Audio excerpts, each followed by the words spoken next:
Pembahasan soal matematika dasar UM/UGM tahun 2018 kode soal 585 bagian yang ketiga ini membahas 6 soal terakhir, yaitu soal nomor 15 sampai 20.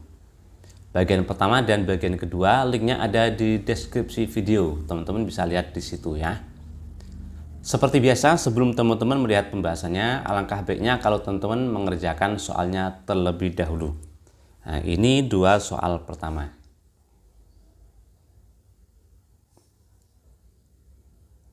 Dan ini dua soal kedua.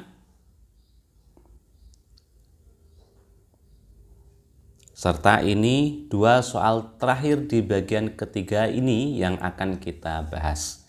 Silakan teman-teman kerjakan terlebih dahulu ya.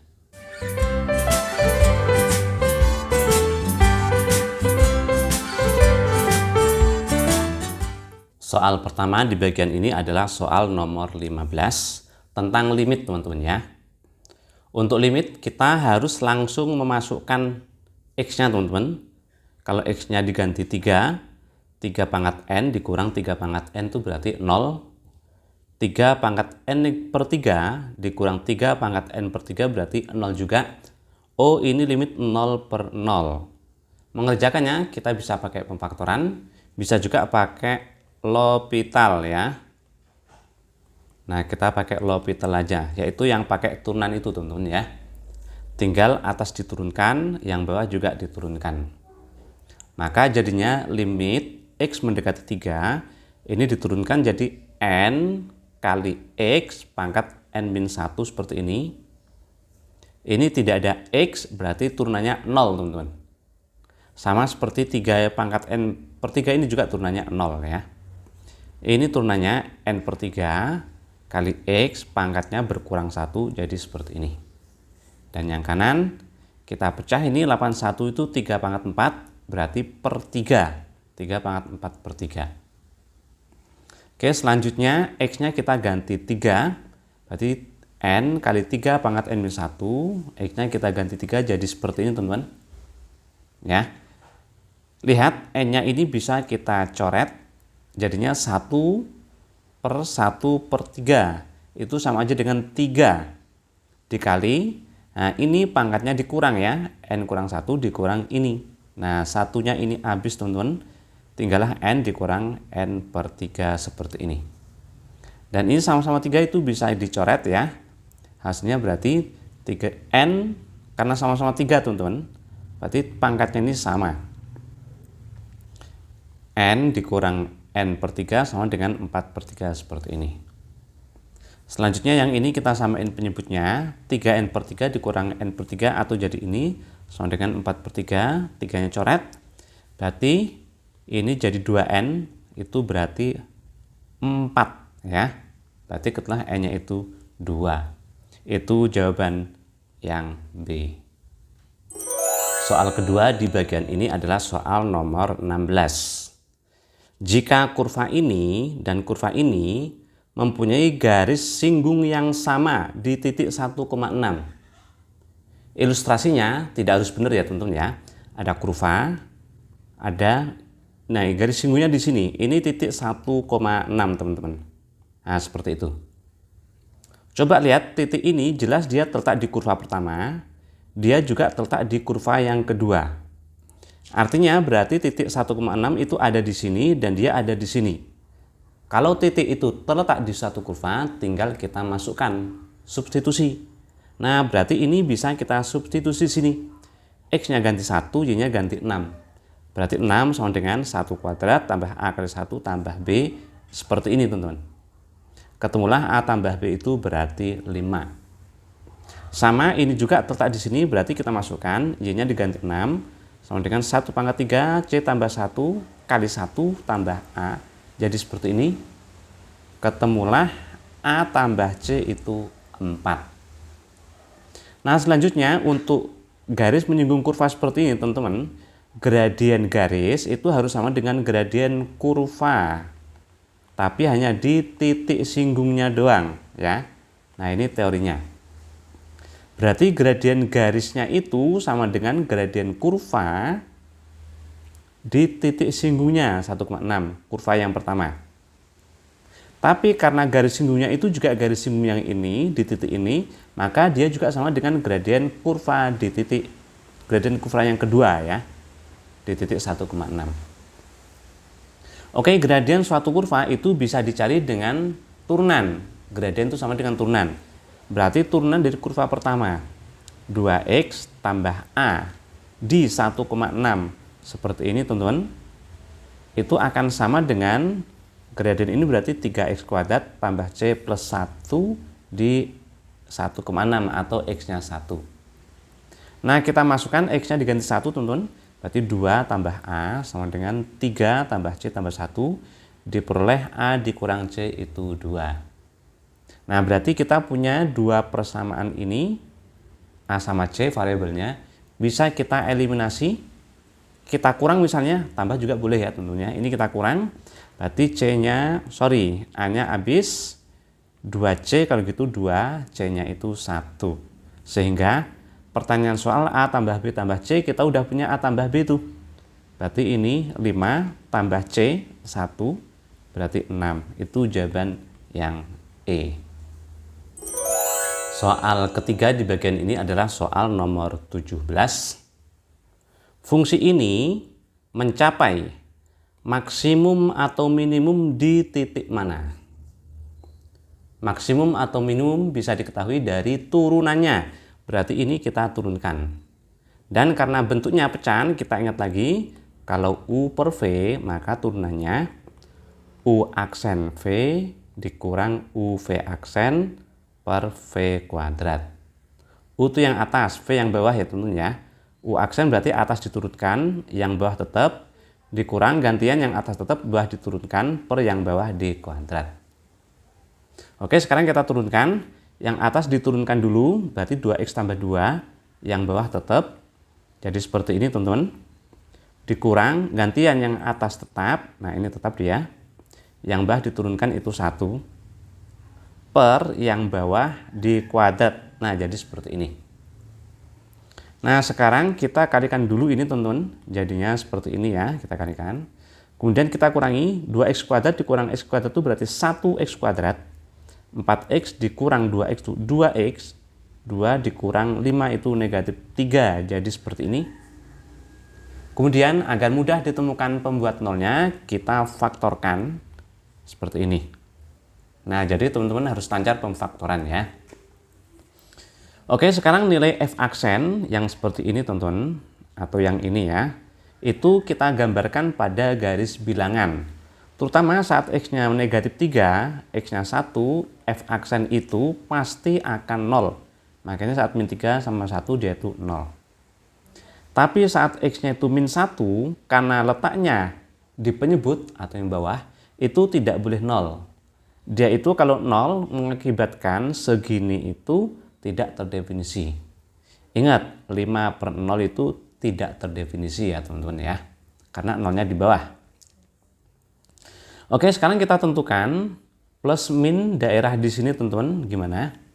Kanan 1 misalnya ambil sampel 2, masukkan ke sini. 2 tambah 3 itu 5 positif, 2 kurang 1 positif, 2 tambah 1 positif, kuadrat atau positif, hasilnya ini positif. Maka yang sini positif. Berikutnya sini 1 berasal dari ini, pangkatnya 1 berarti dia ganti tanda negatif. Tapi hati-hati, ini ke sini melewati min 1 berasal dari sesuatu yang pangkat 2 ya. Pangkat genep, maka ini tidak berubah teman-teman. Ini tetap negatif. Ya, enggak ganti tanda. Ke sini melewati min negatif 3 berasal dari sini. Pangkatnya 1, ganjil berarti ganti tanda lagi seperti ini. Nah, dari f aksen kita bisa menggambarkan f atau kurvanya. Kita tahu kalau f aksen itu positif, kurvanya naik, negatif turun. Nah, ini turun lagi, naik, berarti di sini ada asimtot. Nah, kurang lebih gambarnya seperti ini, teman-teman. Terlihat dari gambar, karena seperti ini, maka ini adalah titik maksimum relatif. Ini adalah titik minimum paling rendah relatif. Maka f itu mencapai maksimum di x sama dengan negatif 3. Negatif 3, sekian, teman-teman. Ada nggak maksimum dx sama dengan negatif 3? Ya, berarti jawabannya yang C. Soal kelima di bagian ini adalah soal nomor 19.